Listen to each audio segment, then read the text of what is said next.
John, let's begin with you. On what the Fed's likely approach will be to what is now 5 straight months of soft inflation prints. Yeah, I think this definitely has knocked them off their path, maybe a little bit. It'll be interesting to see the dialogue coming out of the minutes. I don't think we're going to get any shockers today.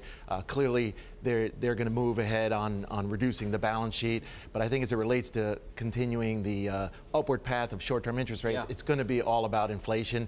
5 months in a row, that's a lot. When it was the first one was a big downside surprise, and it was okay, it was one off. But once you get 5 in a row, it's hard to say it's one off.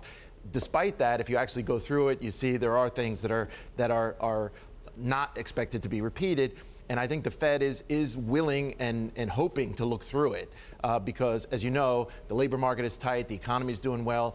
They do expect inflation to start to pick up again, and I think they're going to give it a few more months. But it's going to take another upside move in inflation for them to really come through with what they're saying, which is multiple moves, another move this year, but a whole bunch of moves next year. Well, it's to your point, a whole bunch of moves next year, never mind the move this year. I mean, the word transitory, the ultimate crutch for your monetary policy stance, isn't it? And if you listen to the comments from New York Fed Chief William Dudley, it looks like the soft inflation prints don't matter too much as far as the next move is concerned.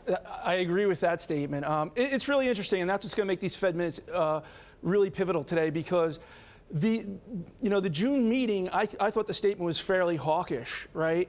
And then what changed the market's perception was obviously the inflation data, but also Janet Yellen's Humphrey Hawkins testimony in July, right? And at that point, when she said we're close to a neutral policy stance, everyone's expectations of that last move at the end of the year dropped.